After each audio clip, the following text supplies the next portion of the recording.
జగన్మోహన్ రెడ్డి గారి కోసం మీరు ఎంతకన్నా ఎంతకైనా తెగించారు. అసలు అచ్చెన్నాయుడు గారి మీద అసలు యుద్ధం ప్రకటించిందే మీరు. రాడ్లు పట్టుకున్నారు, కత్తులు పట్టుకున్నారు. చిన్నప్పటి నుంచి ఎర్రన్నాయుడు అచ్చెన్నాయుడు బచ్చాడు. ఎర్రన్నాయుడు మీద ఫైట్ చేశాను నేను. ఎర్రన్నాయుడుతోనే నేను యుద్ధం చేశాను. అలా అన్నది మరి ఈయనేం అనలేదా ఎవరు ఈ విషయంలో? జగన్ గారు మాట్లాడారా మీతో? జగన్మోహన్ రెడ్డి గారు వాళ్ళు ఎదురుగే చెప్పారు, సీను వీళ్ళందరూ నిన్ను సస్పెండ్ చేయమంటున్నారు.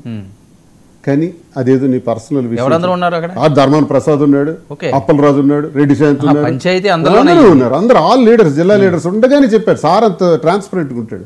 జగన్మోహన్ రెడ్డి గారు నిజాయితీగా ఉంటారంటానికి నిదర్శనం. వీళ్ళందరూ నేను సస్పెండ్ చేయమంటున్నారు నీ పర్సనల్ ఇష్యూ మీద, అదేదో సెట్ చేసుకో సీను, నేనేం చేయను అని అన్నారు ఆయన.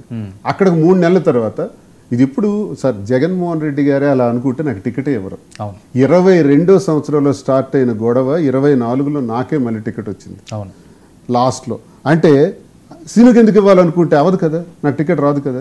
మరి ఆ తర్వాత ఇంటి దగ్గర గొడవ జరిగినప్పుడు అప్పుడే సస్పెండ్ చేసేయాలి కదా, చేయలేదే. ఏప్రిల్ నెలలో, గత ఆగస్టులో జరిగితే ఏప్రిల్లో చేశారు. ఇంచుమించు 7-8 నెలల తర్వాత ఆయన సస్పెండ్ చేస్తే జగన్మోహన్ రెడ్డి గారు చేశారని ఎలా అనుకుంటాం? చేయించారు. కాబట్టి అంత ఆషామాషి వ్యవహారం కూడా. కాలర్ ఉన్నారు, మాట్లాడదాం. కుమారస్వామి, వెస్ట్ గోదావరి నుంచి. కుమారస్వామి గారు.